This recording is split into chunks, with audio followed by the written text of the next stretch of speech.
ఈరోజు వాక్య ధ్యానాంశం అటు ఇటు కాకుండా ఎంతకాలం.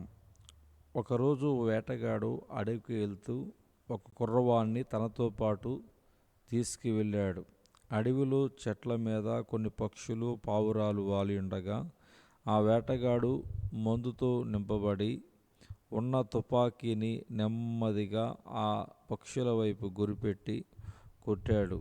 అది మందు కలిగిన తుపాకీ కావున దాని నుంచి ఒక్కసారిగా ఫైర్ వెళ్ళి అనేక పక్షులను తాకగా వాటిలో చాలా వరకు క్రింద పడ్డాయి. ఈ లోపట ప్రక్కనే ఉన్న ఆ కుర్రవాడు గబగబా వెళ్ళి చనిపోయిన పక్షులను సంచిలో వేస్తూ ఉండగా ఇదంతా గమనిస్తున్న వేటగాడు వెనక నుంచి ఆ కుర్రవాడిని ఒక దెబ్బ కొట్టి, ఒరేయ్, నీకు కొంచెమైనా బుద్ధి ఉందా? చనిపోయిన పక్షులను తొందరపడి ఎందుకు సంచిలో వేస్తున్నావురా? చనిపోయినవి ఎప్పటికైనా మనవే.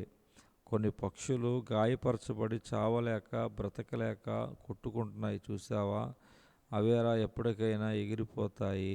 కావున ముందు వెళ్ళి వాటి పీక పట్టుకుని సంచిలో పెట్టమని చెప్పాను.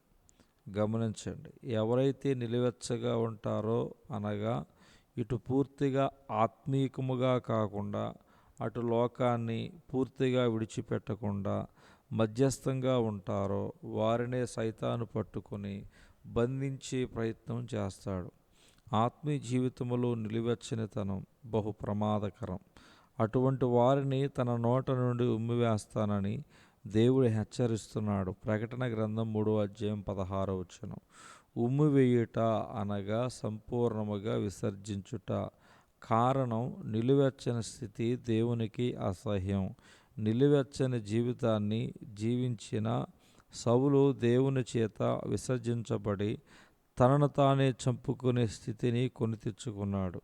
నిలువెచ్చగా జీవించిన యోధా ఇస్కరియోతు తన్ను తాను చంపుకున్నాడు. ఒకవైపు సేవలో ఉంటూ సాతానికి ధనాపేక్షకు తావిచ్చి నాశనం అయిపోయాడు.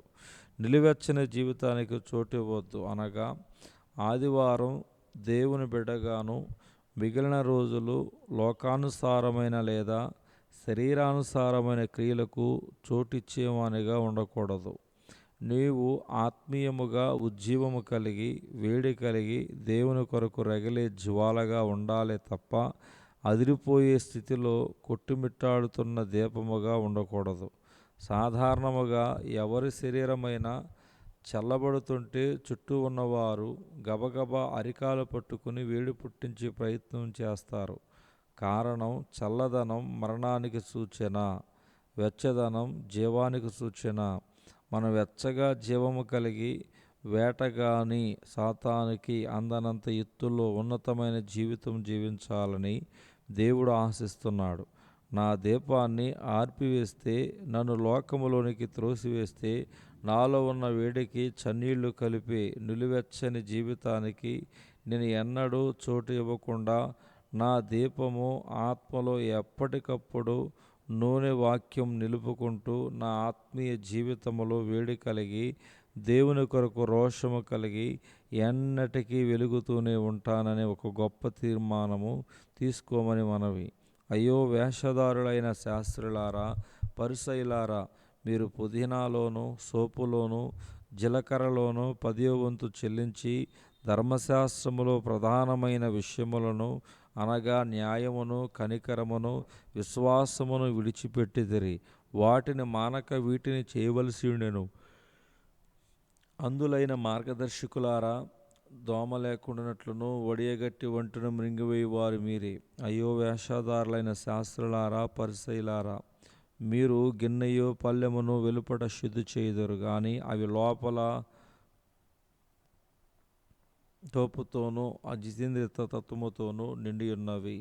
మత్తయి సువార్త 23 నుంచి చూడగలుగుతున్నాం. 23 నుంచి 25 వరకు. నిలువెచ్చని జీవితంలో కనిపించే లక్షణాలు. కష్టాలు వస్తేనే దేవుడు జ్ఞాపకం వస్తాడు. వారు దేవుని కొరకు ఏమీ చేయరు, కానీ దేవుడు మాత్రం తమకు ఏదో చేయాలని ఆశిస్తారు. ఆదివారం భక్తులుగా కనిపిస్తూ మిగతా 6 రోజులు రిక్తులుగా పాపములో జీవిస్తారు. పరిశుద్ధంగా ఉండుట కంటే సంతోషంగా ఉండడానికి ఎక్కువ ప్రాధాన్యత ఇస్తారు. దేవుని బిడ్డలమని చెబుతూనే సాతానుకు లోబడి జీవిస్తారు. మాటి మాటికి పాపములో పడిపోతారు, అయినా కొంచెమైనా బాధ ఉండదు. దేవుడు ఈ దినవాక్య ధ్యానమును దేవుడు దీవించునుగాక. ఆమేన్.